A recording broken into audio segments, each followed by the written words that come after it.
достаточно много, соответственно, руководство принято решение, скажем, новый тур такой поставить. Просто раскрутка новых туров требует достаточно больших усилий и денежных вложений. Так, от одного клиента, к сожалению, ничего не зависит. А это реклама, это дополнительно, да, все, это дело нелегкое. Оно очень интересное, но не очень легкое. Так, мы в прошлый раз с вами Муром Дивеева, да, путешествовали. Ну вот, скажите, вот я, значит, звоню, я турист и спрашиваю. Я знаю, что Муром древний город, что Илья Муромец оттуда родом. А где там, чего там вообще с Ильей Муромцем связано? Куда мне пойти посмотреть?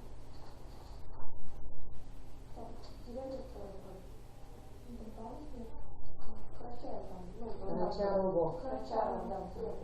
Совершенно верно. Есть, это не деревня на самом деле, но она раньше была, конечно, село Карачарово, это же не деревня, село Карачарово.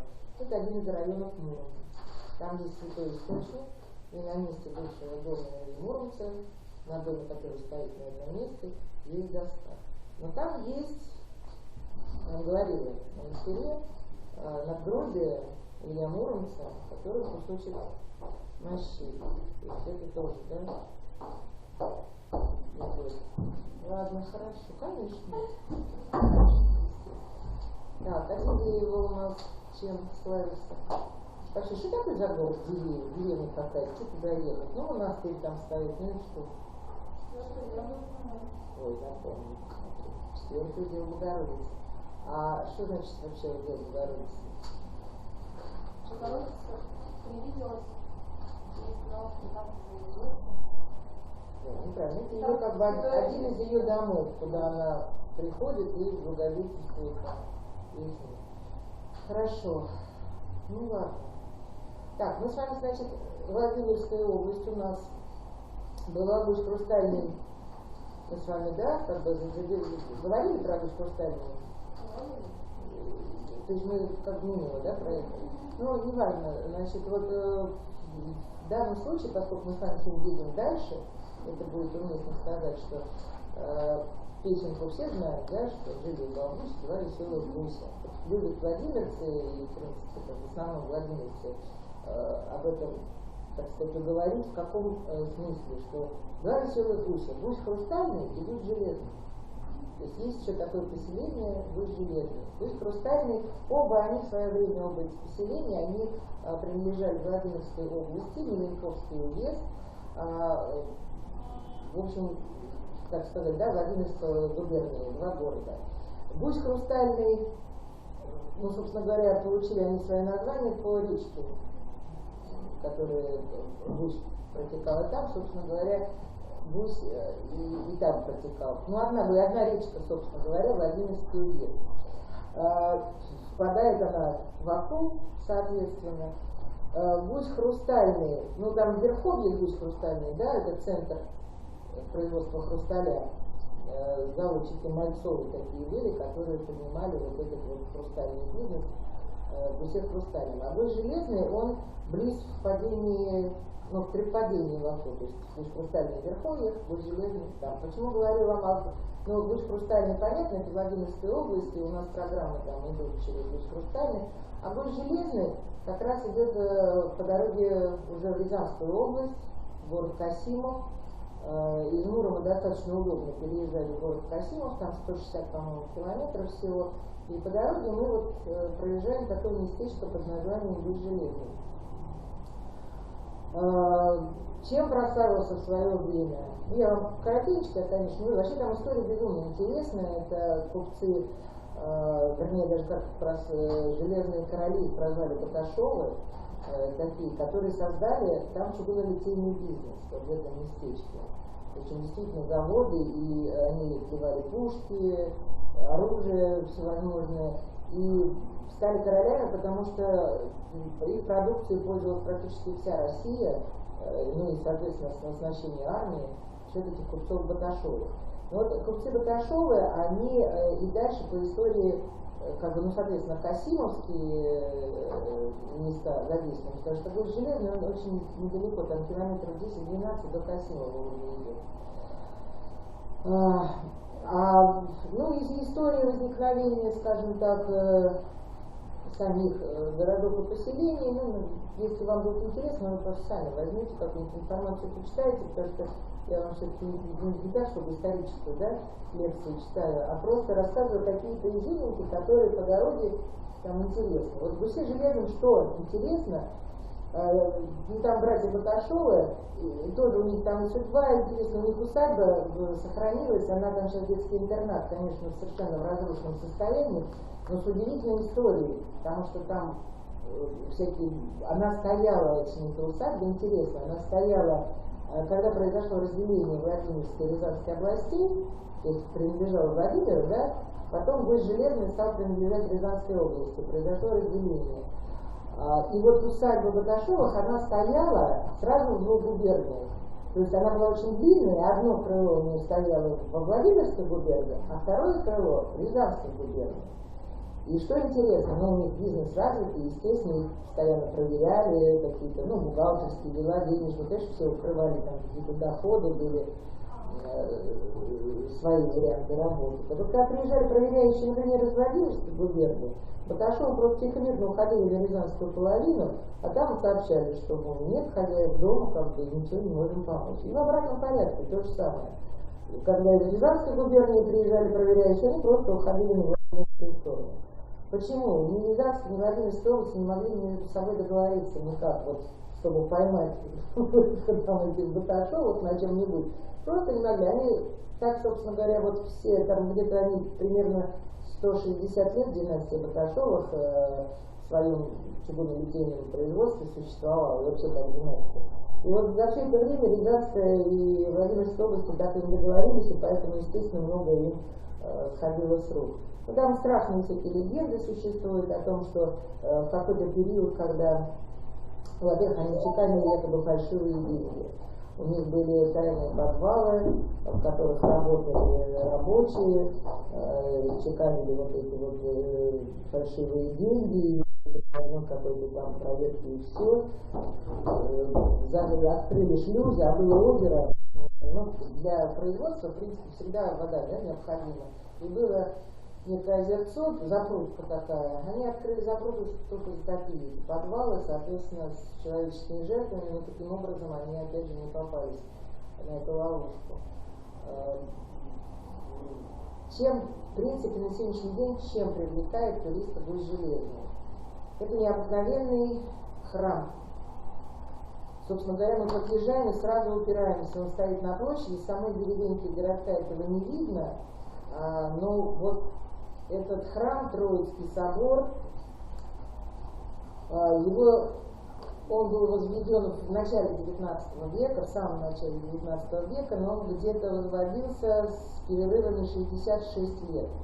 Чем достопримечательность, девочки, я вам скажу, это средние века, это готический храм. Говорят, что он по архитектору Баженова строился. Баженова, да, знаете, дом Пашкова в Москве построен, то есть много архитектурных вариантов.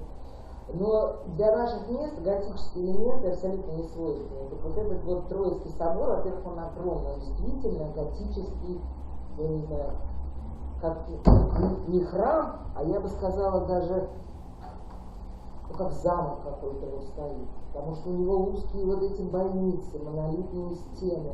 Впечатление, конечно, совершенно потрясающее, там всегда фотосессия. Там обязательно надо остановиться, потому что, ну, это просто поразительное произведение искусства. Средневековый готический храм среди русской, в общем-то, да, деревни, славянской земли. Что до сих пор находит огромное количество кладов баташовских, потому что люди они были безмерно богатые. Когда умер основатель чугунолитейного, у него было два сына, он оставил наследство, ну, сейчас, когда цифра удивляет 6, около 7 миллионов. А по тем временам это абсолютно баснословные деньги. То есть это действительно были короли, владеющие огромным богатством, почему проверяющие-то все время пытались, да, их поймать и денежку оттуда отщипнуть. Огромное совершенно богатство имело, но пока сами понимаете, да, время уходит, основатели и, во-первых, братья поссорились, два брата, которые основали эту династию, они поссорились, один, значит, уехал, второй со временем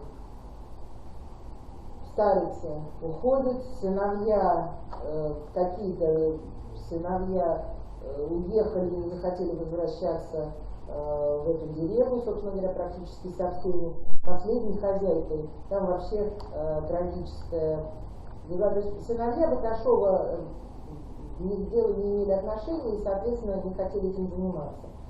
А последней хозяйкой была вдова одного из сыновей, уже мать Баташова, ну, еще одного Баташова, Виктора. Я вам просто по именам сейчас говорю, все равно не нужна эта информация. Так вот, знаете, в 18 году советская власть конфисковала ее имущество полностью. Ей было 75 лет. Она не признавала большевиков, конечно. Ее расстреляли, 75-летнюю старуху. Большевики вместе с участниками белогвардейского мятежа в городе Касимове. Приговор гласил: за активное и пассивное выступление против советской власти. Ну, фантастически, конечно. А позже, в 1931 году, уже с мертвыми Баташовыми тоже, в общем-то, разделались. Там вскрыли захоронение, у них склеп семейный как раз вот в этом, Орлиное гнездо называли, вот в этом имении, в Гусе Железном было. Вскрыли и фамильные склепы, разграбили, что там было. И вот от всего вот этого, там огромный завод, естественно, был. На сегодняшний день, это поселок городского типа с населением где-то 3000 человек. Ну, я вам говорила, да, 160 лет династии Баташовых, в принципе, принесла огромный вклад в развитие промышленности, да, в России, потому что это чугунолитейное дело, которое, соответственно, да, основу, так сказать, производственных мощностей России вообще составляет. То есть вот, до сих пор, естественно, много легенд, преданий сохранилось, вот клады находят, до сих пор самовары с клеймом Баташова имеют место быть не только в коллекциях, но и даже в домах. То есть, ну, действительно, это было очень сильно.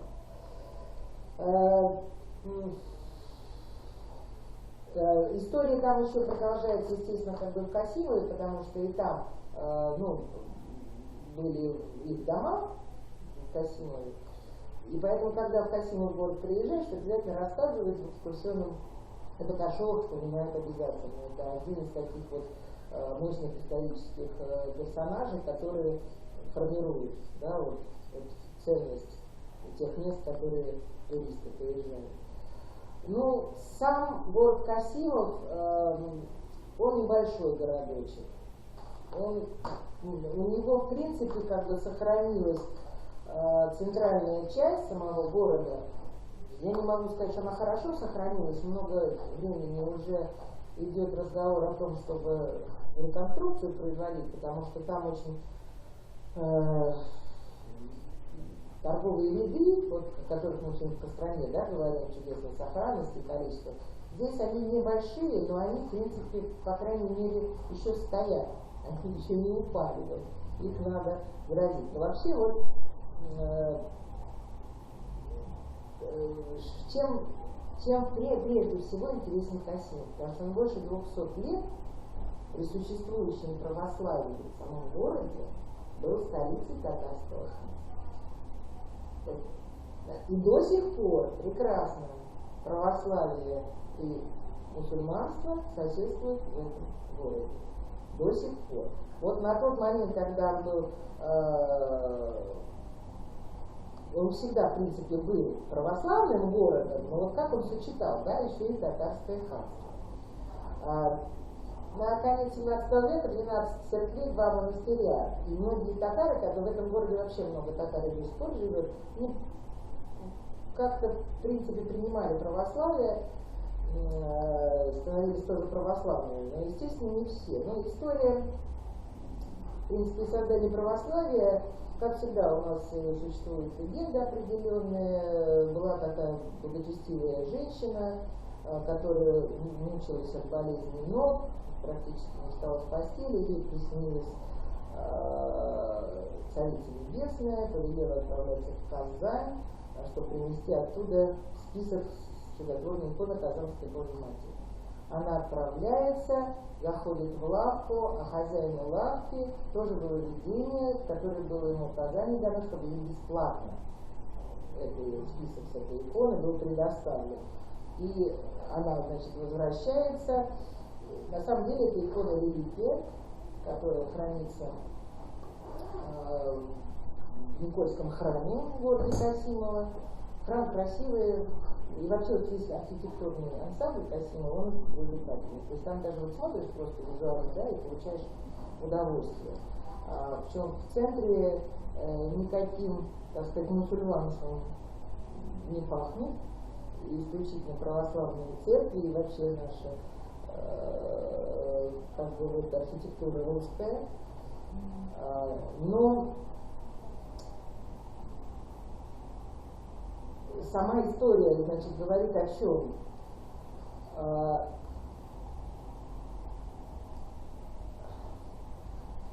Да, прежде всего скажу, значит, есть две мечети. Мечеть старая и мечеть новая. Мечеть старая была музеем, немножечко пострадала во времена Петра I, который, увидев купол мечети, перекрестился на него как на православную церковь, за что, в принципе, наказана была мечеть, то есть снесен купол. Но там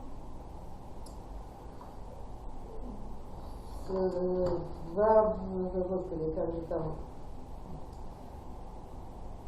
ханство оно было прежде всего потому, что вот татары, которые ушли, например, ну, прижились уже в этих местах, да, они действительно были ханами в городе, то есть оно существовало под их управлением. И что примечательно еще, город Касимов была сослана Сююмбюке, царица Сююмбюке, которая в Казани есть, да, башня Сююмбюке. Вот она, собственно, и похоронена, она умерла в Касимове. В Касимове, что у нас там еще? У нас, чем, собственно, слава, там два татарских ханов и царей захоронения, именно татарских, сохранены вот в первозданности, вообще, можно сказать, очень нестандартные вот эти вот захоронения, да, потому что у нас в России, ну, определенный взгляд, ну, не так много мы посещаем, да, кладбищ, например, татарских, в которых совершенно другая система. То есть вот эти вот памятники, они очень интересные, просто посмотреть, ну и, собственно говоря, это, кажется, самая история. Здесь есть такой момент, значит, чем интересно, что во времена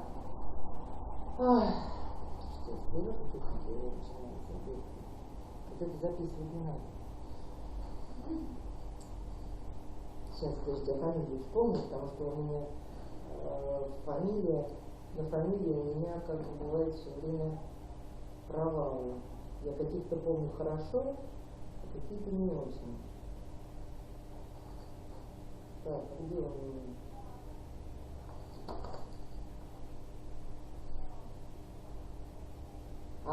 Вспомнила. Ну, как будет, не вспомню. Значит, я вам говорила, да, что Петр в этом городе бывал всего дважды в этом городе. Первый раз вот пострадала мечеть, а второй раз он приезжал сюда в вторую поездку, в его свите был Иван Балакирев. Мы со историей не очень знакомы, к сожалению, но это шут был при дворе, Иван Балакирев, который личность очень замечательная, интересная, но она на слуху. И он, в принципе,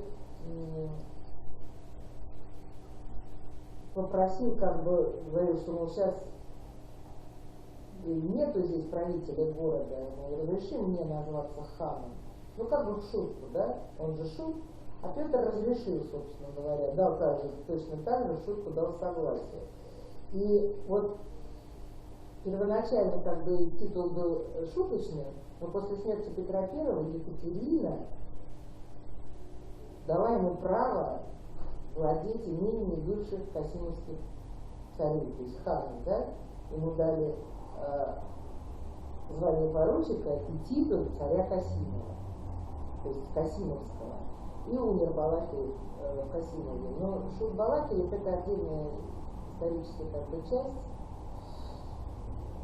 Мне так хочется вам все рассказать. Я только уже задумываюсь, зачем вам это надо, и не очень понимаю, поэтому я себя все время останавливаю, в общем-то, где-то как-то. Ну, давайте так. Чем интересен город Касимов как таковой? Значит, во-первых, действительно мечеть. Мечеть, как музей, она интересна сама по себе, да, вот эти захоронения. Новая мечеть, она интересна для туристов чем? Мы работаем с Касимом, с мечетью, с ее посещением и питанием.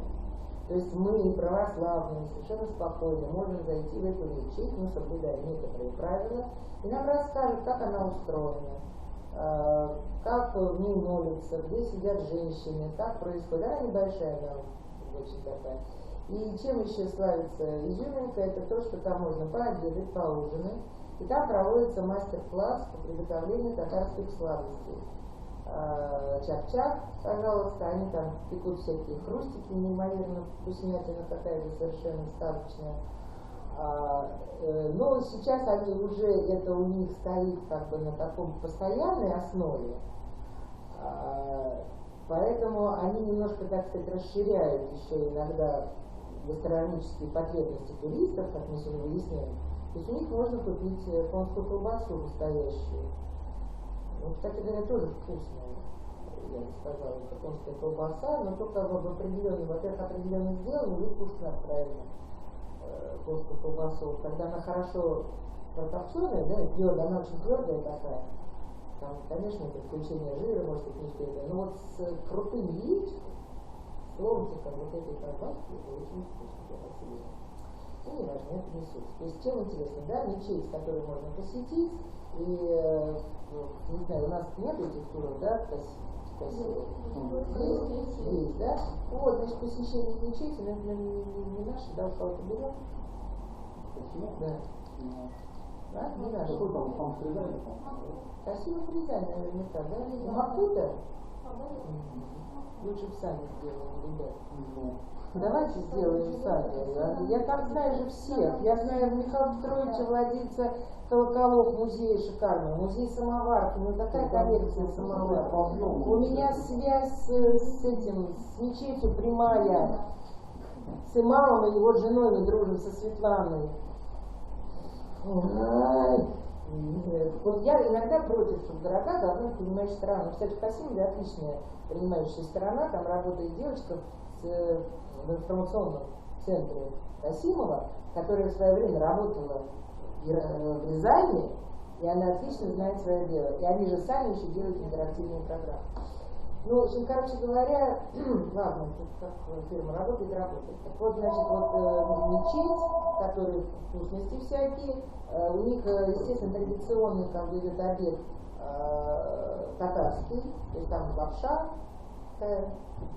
домашнего русского, что очень уважательно, что я сама очень люблю делать лапшу. И вот эти вот сладости в чае обязательно подаются, можно их приобрести, и мастер-класс сейчас по заказу делается. Мы последний раз приезжали, Светочка нам мастер-класс провела. Они встречают, там очень замечательная старушка такая встречает в национальном татарском обличии, и прям, знаете, вот старушка из вот этих вот бабушек, откуда они наши бабушки ходят, которые мурановские, да, она прям одна похожа вот на эту самую маленькую, которая у них там выступала, вот там такая же только в татарском, да, так сказать, обличии, и шали, вот эти вот платья у них есть очень красивые, они иногда это все представляют. И второе, что в Касимове, помимо обзорной, да, экскурсии, мы смотрим центр города с торговыми, вот там музей Касимовский расположен в доме очень интересного человека, купца, который дал себе зарок,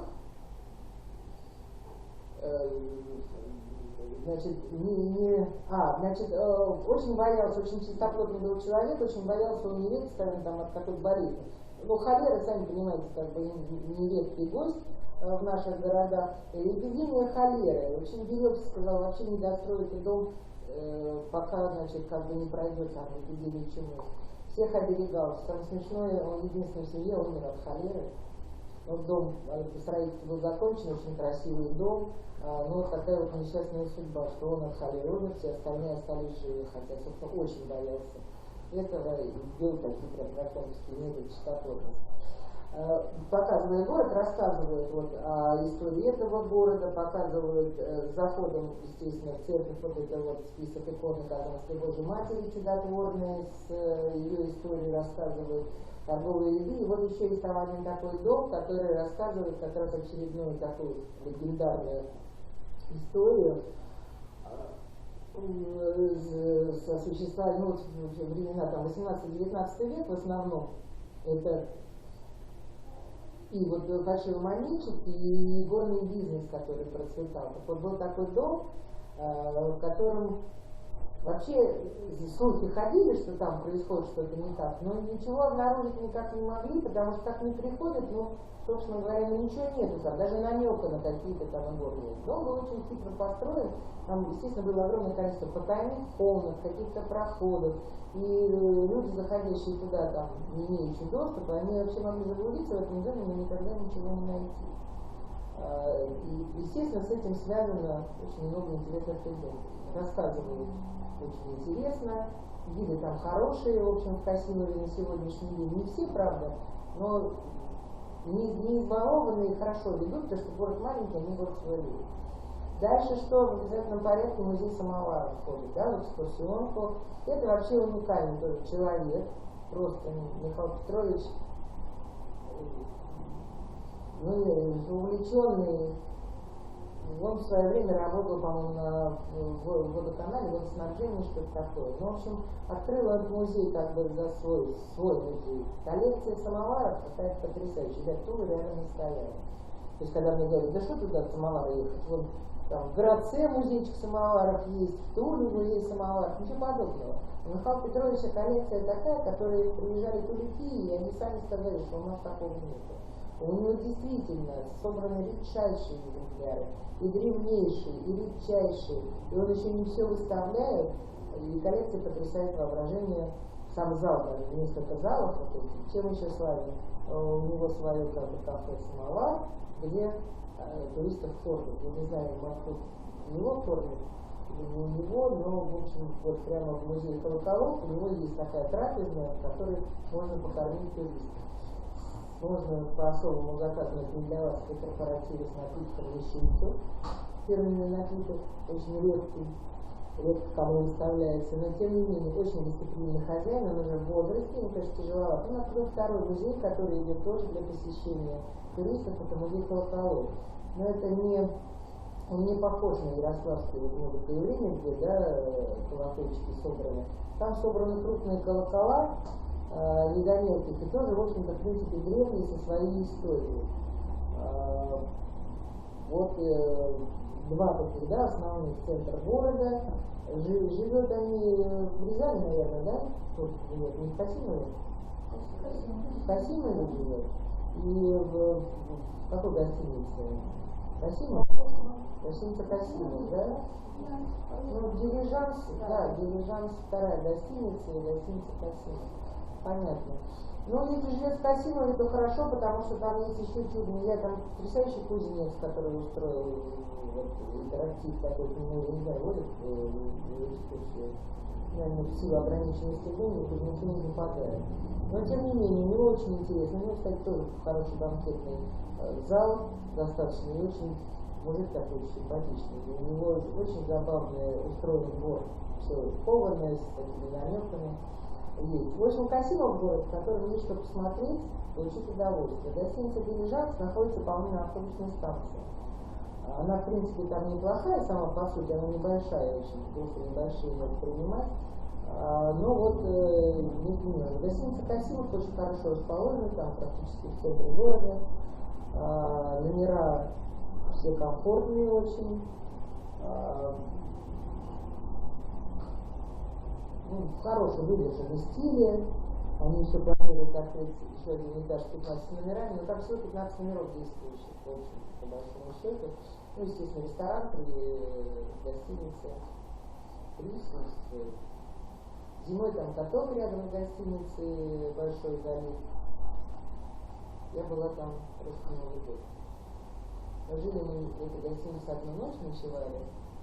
Моим туристам, кстати, вот, понравилась больше база Касимовские зори по своей, так сказать, простоте общения и столовской еде, но готовить там прям вот обхаживали вот так. А в Касимове запах в номерах не понравился, но если залов нет, значит как-то там ликвидировали эти позиции. А гостиница хорошая, на самом деле, она на 3 звезды она вполне идет, там она недавно совсем открыла.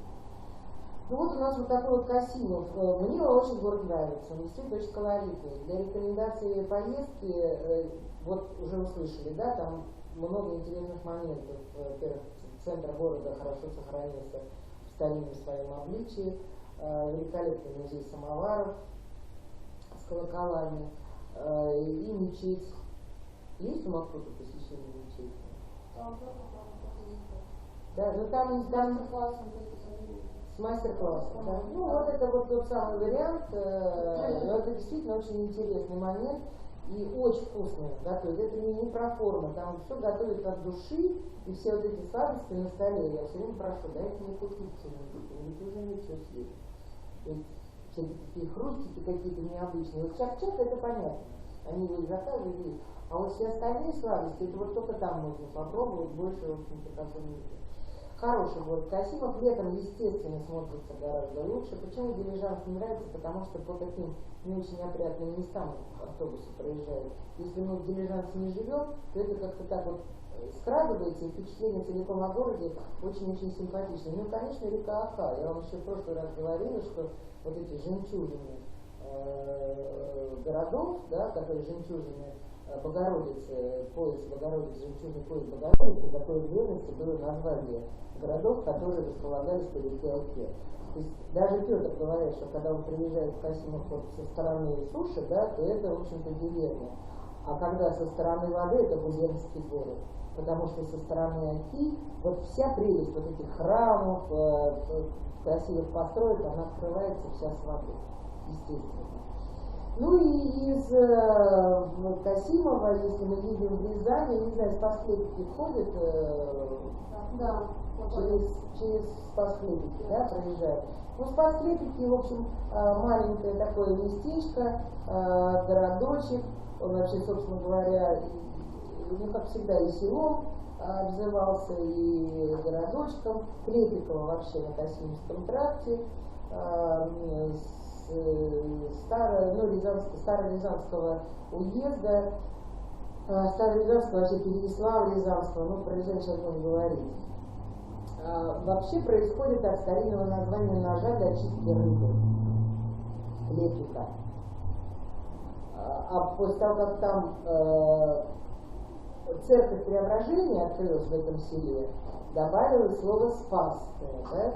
Тут получилось «спас клепики». Это в начале 20 века название объединили. Клепики — это такой ножичек для чистки рыбы. Получило известность, в принципе, это село во второй половине уже 17 века как торговый центр с полотняной фабрикой. Вот мы сейчас, собственно говоря, как школа Есенина, да, рассказывает, упоминается в этом описании, а получилось село как торговый центр с полотняной фабрикой.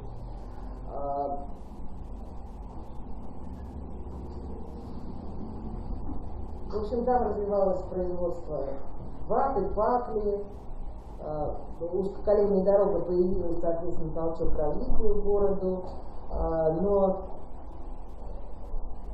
в принципе, дорога была разобрана, на сегодняшний день в 25 километрах от города находится железная дорога, соответственно, дороги нет, все приходит, как обычно, в упадок, тихо, мирно, разваливается промышленность, остаются они. Но там в школе церковно-учительской учился Есенин, Сергей Есенин. Собственно говоря, Учился он там 3 года всего. Но поскольку это имело место быть, соответственно, там организовали музей и рассказывают про период обучения Сергея Есенина. Город в 80 километрах от Рязани. В принципе, здание школы, в которой он учился, на сегодняшний день это филиал музея-заповедника Есенина.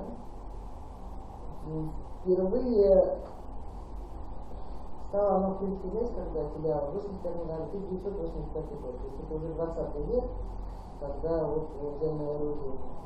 Ну, конечно, поскольку мы почитаем Есенина, интересно, да, экскурсия вот с Рязани, она там еще случается иногда Константин, но Касимов, наверное, Рязань, без Константина идет, скорее всего, поэтому включается Спас-Клепики, все равно привлекая имени Есенина. Ну, действительно, двухэтажная школа. Там установлена кухня, квартира учителей, причем очень хорошие были учителя. В принципе, вот один из учителей, Петров, фамилия такая, учитель словесности, который поставил Сергея Есенина, в принципе, помог стать ему поэтом. То есть его заслуга в этом однозначно совершенно не маленькая. Соответственно, классные комнаты, то есть вот эта экспозиция вся сохранена, можно сказать, в первозданном виде. Парк, за который сидел Сергей Есенин, показывается, она сохранена, автографы ранних стихов каких-то. Ну, в общем, это по большому счету действительно вот такой небольшой филиал. Школа, ну, это интересно, потому что в любом случае это школа прошлого, так сказать, да. Это начало этого века, но она, соответственно, как бы, да, символизирует вот совсем то, с чем мы уже на сегодняшний день не сталкиваемся. В Константиново есть, соответственно, да, школа тоже, где стоят парты, где занимался Есенин, есть. Ну, в общем, что там, ну, про Есенина не рассказывается. Ну, тогда, чем, собственно говоря, примечательно, почему, что якобы Спас-Клепики, не якобы, а на самом деле Спас-Клепики стал второй духовной родиной Сергея Есенина, и здесь он сформировался как творческая личность. Вот почему, собственно говоря, Спас-Клепики на сегодняшний день так почитаемы и посещаемы.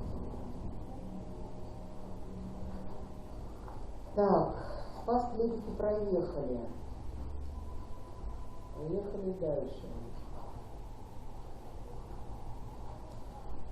Ну вот, кстати говоря, Касимов в 15 веке, хотя основание города это 1152 год, то есть это тоже древний город, он назывался просто как Городец.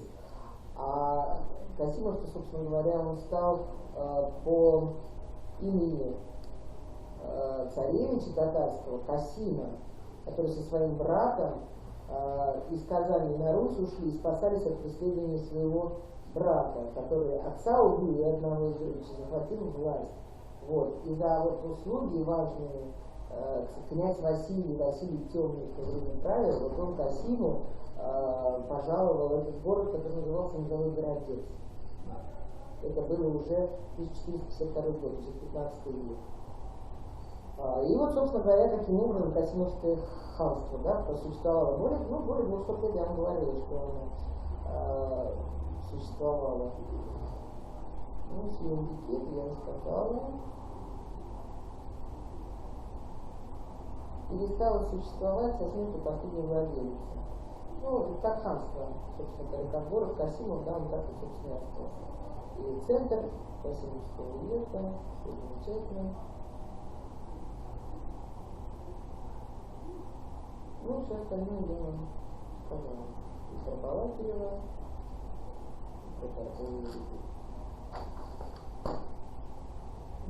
как чисто по-человечески, когда делишься впечатлениями, я очень все говорю, у меня сейчас Касимов это фаворит. Фаворит городов, которые хотелось бы отправиться и поехать. Мне хочется поделиться вот этим ощущением. Я там была несколько раз в городе Касим. Вот последний раз, как бы, я была прошедшей зимой, да? Холодно было очень, 36 градусов мороза. Не понимаю. Город летом особенно хорош. 100%, потому что, как обычно в наших русских городах небольших, вся грязь скрывается за зелеными за трактой, за деревьями, и воспроизводит совершенно новое. Но городок очаровательный. Поэтому вот искренность в голосе у вас должна присутствовать однозначно. Хоть вы его сами не видели, но поверьте мне, он производит действительно очень хорошее впечатление. Музей самоваров, еще раз повторюсь, уникальный. Экскурсии по нему ведут очень хорошо, просто замечательно. Музей колоколов тоже интересен. Ну, а побывать в Мечети и попробовать, в общем-то, еду, приготовленную татарскими женщинами, и плюс сладости, это тоже очень-очень интересно. По крайней мере, один раз в жизни. Я, когда приехала туда, не хотела идти. Я сидела в автобусе и упиралась всеми частями тела, которые у меня в этот момент работали, что я не пойду в мечеть. Не пойду я в мечеть. Я православный человек. Я хоть там не прицерковленный, но все равно. Вот не пойду. То есть меня уговорили, причем вот на последнем, можно сказать, издыхании. Не пожалела ни одного мгновения. Потом я только подумала, а что я сопротивлялась, собственно говоря. Хотя бы ради любопытства пойти и посмотреть, что такое, да, ведь это ничего такого, сказать, никакого греха нет. Вот почему упиралась, сама до сих пор не понимаю. А вроде подружилась вот со Светланой, в очень хороших отношениях. Ее муж, он сейчас имам. Он, собственно говоря, как бы главный. Так что не считаю никаким грехом, а наоборот, в познавательных целях вообще, поскольку Касимов на протяжении многих веков сохраняет вот эту вот дружбу и отношения между татарами и русскими, и вообще никаких нету там предвзятых отношений националистических друг к другу, но это вот само за себя, да, говорит, собственно говоря. Почему это должно быть, непонятно. Люди бок о бок живут, трудятся, работают, любят свой город, и на благо этого города как-то, да, что-то еще и делают. Ну хорошо, Спас-Клепики проехали. Вообще ведь вот Рязанский край, это Мещерский край, очень красивый край. Луга, озера, леса. То есть Мещерские леса, да, наверное, вы как бы слышали, что это, в общем, места, такие Мещеры отдыхать. Это чисто белый песочек там в озерах есть, и там что. Леса действительно очень красивые. От Москвы, если смотреть, Рязань находится, ну, примерно около 200 километров. Где-то там, без чего-то, да, 180 километров, 180 километров. В общем, это не самый дальний город достижения. И вот когда мы едем в Рязань, у нас как раз через Коломну, как правильно, да, то есть вот если туры в Рязань, они строятся через Коломну, если это вот не Касимовская, да, а через Коломну, соответственно, через Константиново, родина, да, Есенина, очень красивые места. Напротив просматривается Солочи, Солочинский монастырь, местечко Солочи называется, там монастырь очень красивый, через Оку. Там потрясающее вот это пространство, ощущение пространства, просто что-то нечто, вот все вот как будто в воздухе. Вот выходишь вот на пригорочек над Окой, линия изрезанная, холмы, это река, которая Ока, да, но там просто вот такая вот крутится, вот лунная хата, вообще очень красивые места. Ну и Рязань, она тоже на Оке, правда, сам город, он стоит на реке Трубеж. Знакомая вам, наверное, река Трубеж? Да что вы говорите? И не слышали никогда.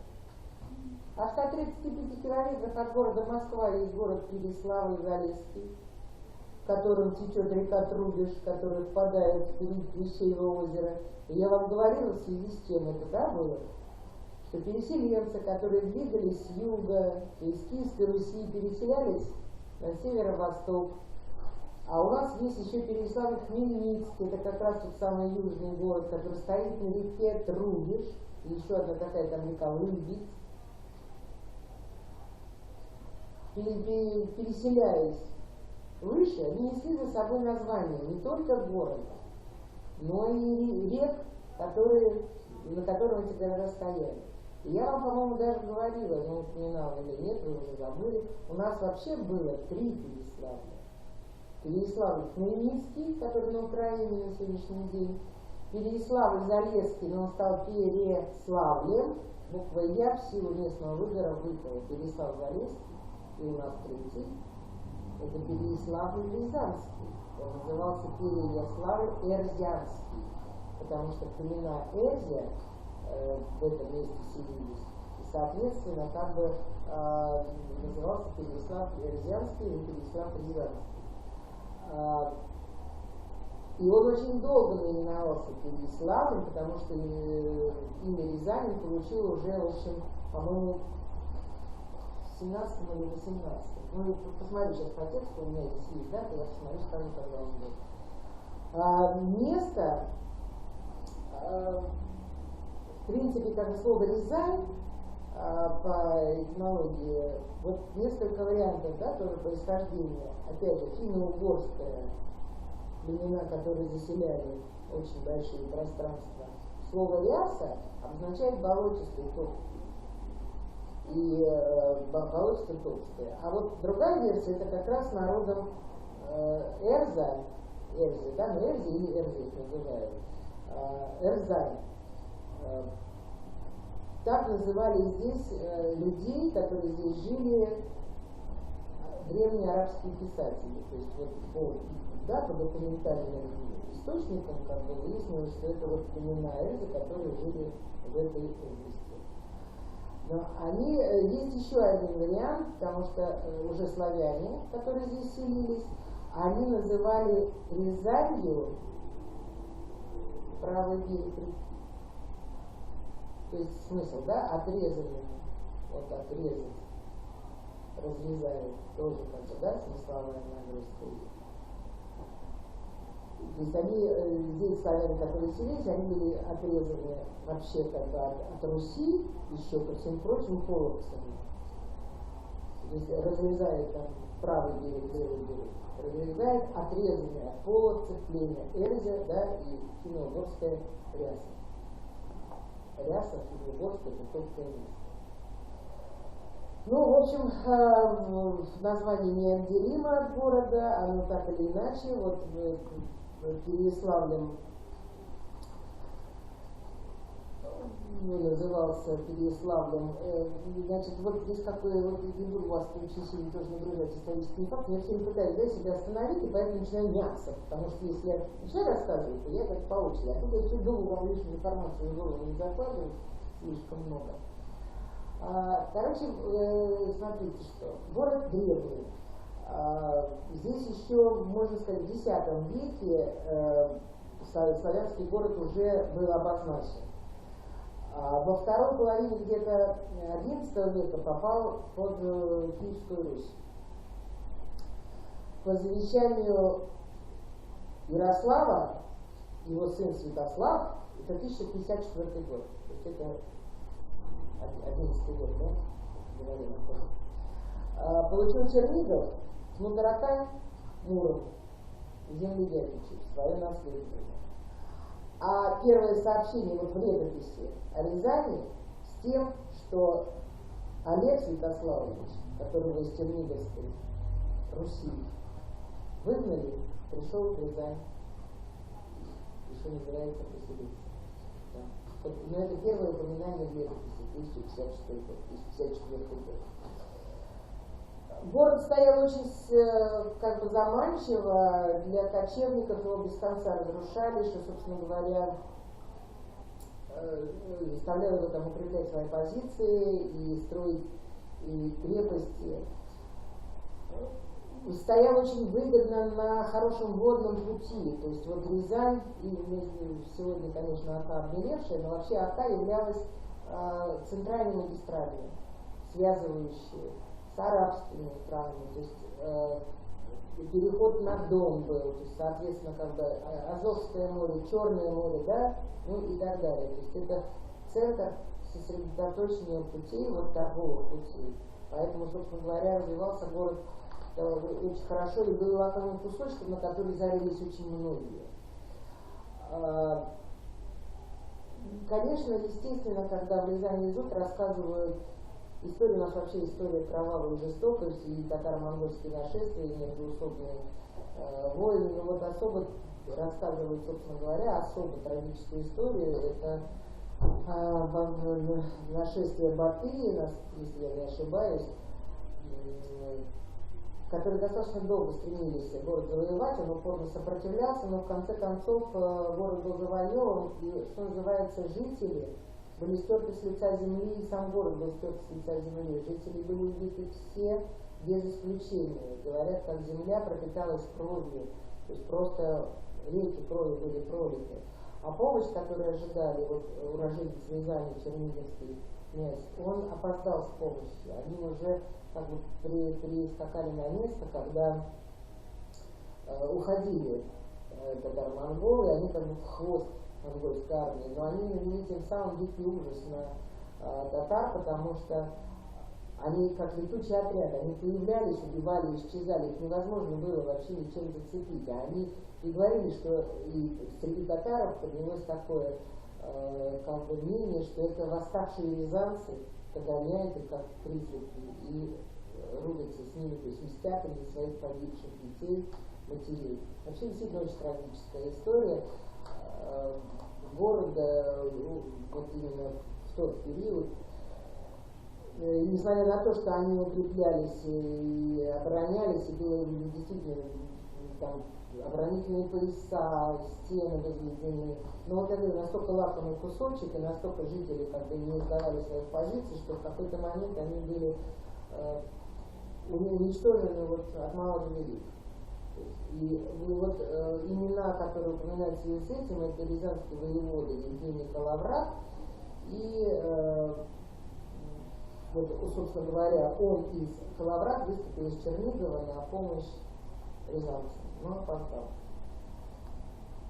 И вот воины Батыя докладывали, эти люди крылатые, они не знают смерти. Вот столица Рязанского княжества после этого нападения, она оправиться не смогла. То есть это вот то место, где тот самый Переслав Рязанский стоял, и новое поселение, оно в стороне, новое строилось на новом месте.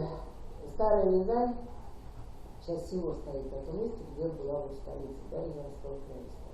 А вот на берегу Трубежа, по-видимому, мне очень нравится Лыбедь. Ну, кстати говоря, гостиница Лыбедь есть в Рязани, такой штука говорит, да, вот, и Лыбедь на Украине течет. И причем это очень просто в Переславле больше речки не было, которую можно было назвать Лыбедь. Назвали основной, потому что Лыбедь это приток Трубежа. Трубеж есть, и здесь Трубеж тоже есть. И вот Кремль он стоит как раз на таком холме, и внизу вот эта вот река Трубеж протекает, тоже место очень красивое. Места по дороге, естественно, люди селились, соответственно. Так, сейчас я вам скажу, в каком году Рязань получила. Ну, это уже 18 век, это Екатерина Великая. Она у нас реформаторша, она, собственно говоря, и архитектуру города всю перестраивалась. То есть Рязань на сегодняшний день это прямые пересекающиеся линии, но как Екатерина, она везде, собственно, да, где-то веер там кидала, как в стране вот так вот улицы строите, где-то вот это прямые линии, она была очень распространенная застройка, прямые улицы, после Петра, конечно. Ну, Екатерина, в общем-то, внесла вклад в развитие города достаточно серьезный. При ней был открыт театр. Соответственно, Московское государство расширяет Рязань как военное значение, она свое несколько утрачено. А вот в правлении Екатерины, когда было переименовано в Рязань, был утвержден герб Рязани. Герб Рязани золотое поле, стоящий князь, держащий в правой руке меч, левой ножны. А на нем вид панчи червленые, а платье и шапка зеленые, обложенные соболями. Ну вот здесь спорно. Кто-то говорит, что это князь Олег, который имел огромное значение для Рязани, а кто-то говорит, что это Калаврат, который пришел спасать. Ну, до сих пор не договорились. 100% нет, это все. Железнодорожная ветка прошла, город развивается, промышленность развивается, города строятся, застройка в центральной Рязани, это конец 19 века, начало 20 века. Город красивый, очень зеленый вот, летом. Выпускали оружие в городе, там военное училище в Рязани, очень крупное, и много достаточно воинских частей. Девушки, например, из Ельца переезжают за мужьями в Рязань. Есть такой претендент, одна из них знакомых гимназистов, очень красивых. Вот лица сейчас работает в туристическом агентстве Рязани. Кремль, очень красивый Рязанский Кремль, и вообще в основном в Рязани смотрится что? Кремль, да, по программам, или на Дом Павлова входит? Не входит? Рязань. Вообще там, по-моему, в Рязани только обзорная, да, и Кремль. Обзорная, да? Ну только, значит, обзорная идет с Кремлем. Но, в принципе, естественно, рассказывают о городе и его архитектуре, упоминают наверняка Павлова, потому что великий ученый жил и работал в городе Рязани, но он не единственный, конечно. У нас вообще в Рязани в свое время, это 19 век, губернатором, знаете, кто был в Рязани? Салтыков-Щедрин, такой слышали фамилию? Да? Наш русский писатель Салтыков-Щедрин. Он внес огромный вклад тоже в развитие Рязани, при нем были открыты библиотеки. Ну, кстати говоря, духовную тьму Павлов возглавлял духовную семинарию в Рязани, наш известный ученый. Его сейчас именует Студентский институт. Музей интересный, и вот этот сам домик, наверное, тоже очень достаточно интересный. Вот как-то вот мне понравилось. Мне больше интересно, да, как архитектура города. Но человек замечательный, мы все как бы знаем, что такое собака Павлова, и когда она капает слюной, да, поэтому мы его помним, чтим, и место его посещает. Все равно это интересно, это надо знать, это люди нашей истории, которые, да, составили вот замечательные совершенно портреты нашей страны. Ну, что там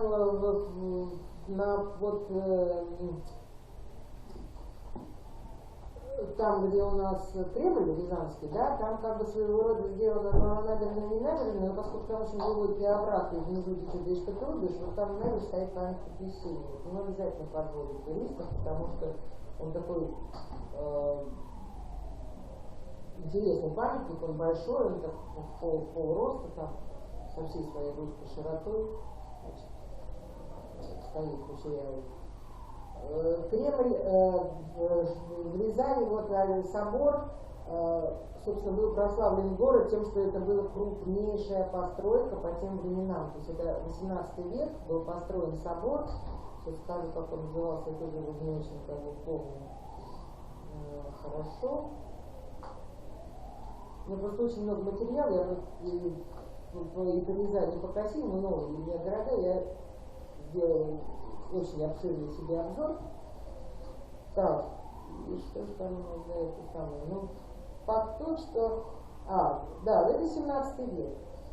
17 век, церковь Воскресения. Вон она сейчас, в принципе, на территории вот этого Кремля, но какие-то там исследовал, вернее, применял архитектор. Какие у нас были? В общем, с этой постройкой город вошел в историю архитектуры, русской архитектуры, потому что это был самый большой собор, Успенский собор, который был построен по тем временам, в 17 веке. Вообще он производит впечатление, ну как тогда они говорили, что это символ, образ могущества и единства России, пятиглавое окончание, но по большому счету, вот, сказать сможешь, это действительно куб, это просто прямые стены. Не очень прилично. Абсолютно прямые стены, которые накрыты вот этими, да, куполами. Впечатляющие. Но он прославил в 17 веке. Самый крупный собор был построен.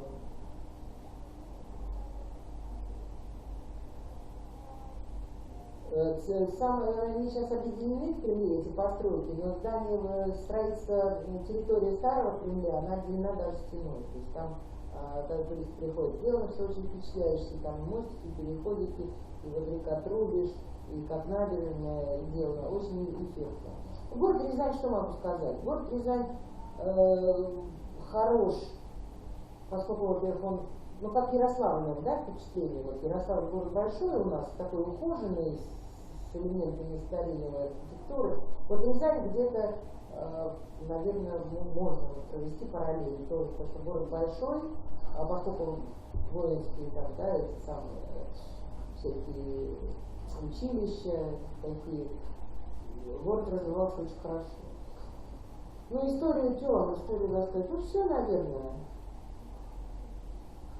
Даже не знаю, что вам еще такое. Мы вообще в Рязани смотрим не так много всегда. То есть дается вот эта вот обзорка с Кремлем, и по Кремлю там достаточно большая, там в самом Кремле музейчики очень неплохие. Дается сама экскурсионка по Кремлю. И обзорная по городу с рассказом, и в Дом Павлова, как правило, еще тоже входит в рязанские экскурсии. Ну, вот, наверное, самая изюминка, если чтобы так подытожить, да, это, собственно, один из Переславлей Залесских. То есть вот 3 города. У нас на территории России 2 города с таким именем. Переслав-Залесский, Ярославская область, и Рязань, который носил тоже имя Переяслав-Залесский. Река Трубеж, река Лыбедь, как Хмельницкий и Переслав. Почему, вы помните, почему, что несет на себе название Переслав? Забыли. А? Нет, перенявший славу, Переяславль, перенявший славу. То есть переселенцы, это само собой, они шли, но они называли город, в котором хотят жить, с целью, чтобы он был таким же их любимым, да, перенял славу города, из которого они переселились. Вот, наверное, это ну, такой как бы разговорный момент, да, Переяслав-Залесский в прошлом, Переяслав-Рязанский, река Трубеж. Да, очень красивый Кремль, родина Есенина, Рязанские земли, включая, да, как спортсменники Константина, если что, памятник, естественно, Есенину, Салтыков-Щедрин, губернатор Рязани, это тоже как бы такой моментик значимый. Ну и Павлов, да, который чаще всего меняется. Так что если рассказывать туристам о том, что там учился Симонов, поэт советского, да, все знают Симонов. Он учился тоже в Рязани. На сцене Рязанского театра играли многие наши известные актеры, Яблочко. Говорит о том, что город был губернский, хорошо развит, с культурной жизнью, собственно говоря, которая дала ему, да, толчок в развитии современной Рязани. Ну, причем тяжелая история, и жгли, и разрушали, и она восстанавливалась, и продолжала жить, и живет на сегодняшний день. Пустая девочка. Ну, в общем, эта информация, в общем-то, идет, да, вы понимаете, больше для вас, чтобы какой-то хоть у вас там внутри интерес к городам появлялся, чтобы вы с интересом внесли информацию туристам. Какие-то моменты для себя отмечаете, потому что вам это точно пригодится. Я понимаю, что запомнить очень трудно, очень трудно. Я запоминала, честно могу сказать, тоже не с первого раза, а просто со временем, поскольку мне приходилось иногда самой вести туристов, а я не гид, еще раз повторяю. Вот я себе нарабатываю вот такие подставочки, и постепенно, конечно, что-то в голове оседает. Ну, где-то что-то больше я могу вообще не пользоваться, например, Ярославская, да, дорога, а вот Рязань-Касимов, а дальше у нас еще с вами Тула-Калуга пойдет. Ну, в принципе, я, вот скажем так, саму Тулу я была неоднократная, в принципе, ну, чисто, так сказать, поделиться, да, визуальным воображением, своим впечатлением могу. Больше мне понравилась Тульская область, по которой я проехала, это Бунинские места. Вот произвело на меня очень хорошее впечатление Тульская область. Ну, Калуга, чисто как имя, а вообще в Калуге смотреть особенно нечего. Там в большей, наверное, степени интересны окрестности, это Шамардинский монастырь женский, это Оптино-Пустый, ну, частичка Козельск. А вообще там есть места, которые до сих пор туристам не открыты, это скиты, и есть монастыря Владимирской пустыни, называется там потрясающая диорама, которая производит вообще безумно глубокое впечатление, состояние, ну это тоже времена монголо-татарского нашествия, состояние забыла, ну, не выпадает сразу. Но впечатление очень сильное. Я вот прям панораму как бы вижу перед глазами, и художник, который ее создавал, местный художник, его отдельные картины, они, ой, ну очень сильное впечатление производят. Ну, это я вам как бы, да, еще расскажу. Может быть, если все-таки не справимся с компьютером, я в очередной раз попробую принести флешечку, и человек будет вам показать. Потому что есть очень красивые и интересные